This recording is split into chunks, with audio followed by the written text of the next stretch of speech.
Perigi Batu Pahat yang asli ni dulu memang kegunaan daripada penempatan orang-orang asli lah yang duduk di menginap di Pulau Sialu lah. Bila dia nak menggunakan untuk masak, makan minum, basuh pakaian, mandi, semuanya dia orang akan nyeberang ke Perigi Batu Pahat yang asli ni. Perigi ni dulu memang cantik.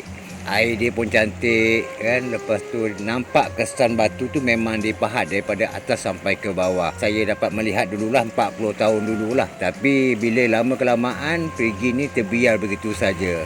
Tidak ada alternatif ataupun daripada pihak Pusat Sejarah pun tak ada ambil inisiatif lah untuk menjaganya. Sebenarnya benda ni sayang terbiar begitu saja. Kalau kita fikirkan balik, inilah satu-satu sejarah yang berada di Batu Pahat sebenarnya juga. Kalau dalam tu memang dalam, lebih kurang dalam 12 kaki tu kita dah nampak air.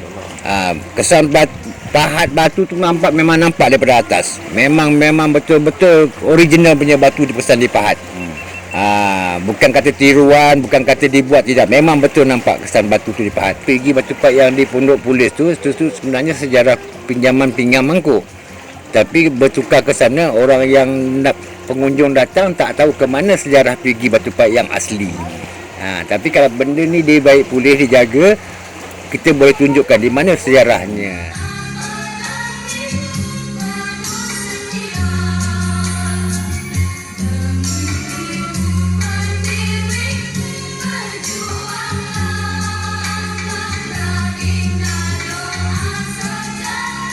Sebelah saya ini ada satu sejarah, satu perigi yang telah tidak terurus lamanya. Saya dipahamkan perigi ini berusia 600 tahun, lebih 600 tahun, dan dibina di zaman Tun Perak, iaitu Sultan Muzaffar Shah. Perigi ini dibina dan airnya adalah, sekarang ini saya dah lihat airnya adalah air tawar. Dan juga perigi inilah tempat penduduk Pulau Sialu ulang-alik daripada pulau ke sini untuk ambil air bersih, air minum. Dan juga kadang-kadang mereka kemari untuk membasuh baju sebagainya di perigi ini. Kalau kita lihat, keadaannya memang sangat mendukacitakan lah, tidak terurus dan juga dikambus dengan sampah sarap dan sebagainya. Ini satu warisan yang perlu kita pelihara dan kita kekalkan, warisan sejarah selain daripada Perigi Batu Pahat yang berada di rumah balai polis yang di Miak Beku itu sendiri. Jadi saya anggap ini juga satu peninggalan sejarah, iaitu Perigi Miak Beku.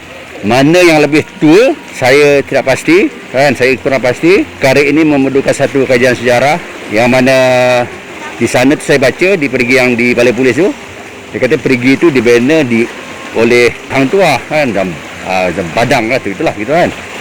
Tetapi adakah ia betul? Soalan-soalan yang perlu dijawab. Dan adakah ia mitos? Wallahu alam. Tapi perlu kajian oleh Jabatan Warisan untuk melihat perkara ini, membuat kajian yang mendalam lah tentang asal-usul perigi ini, dan juga mungkin ada perkara-perkara peninggalan sejarah yang berada di sekeliling perigi ini. Jadi saya selaku wakil rakyat di sini maknanya berharap supaya satu kajian yang menyeluruh bagi warisan ini. Dan juga saya dari segi peruntukan saya rasa tidak ada masalah untuk semua kerja-kerja, untuk semua warisan yang peninggalan warisan di seluruh negeri Johor ni. Di dalam soalan dewan yang saya buat baru-baru ini, berapakah kedudukan kewangan tabung warisan negeri Johor, dan telah dijawab, dijelaskan oleh Yang Amat Menteri Besar bahawa kedudukan tabung warisan hampir 1 bilion. Jadi saya berharap perkara ini diambil perhatian supaya kita sebagai generasi muda ni tahu di mana asal usul kita, dan semua warisan sejarah wajib dipelihara daripada dirosakkan, supaya generasi akan datang dapat mengenang jasa-jasa semua pejuang-pejuang di masa yang lampau.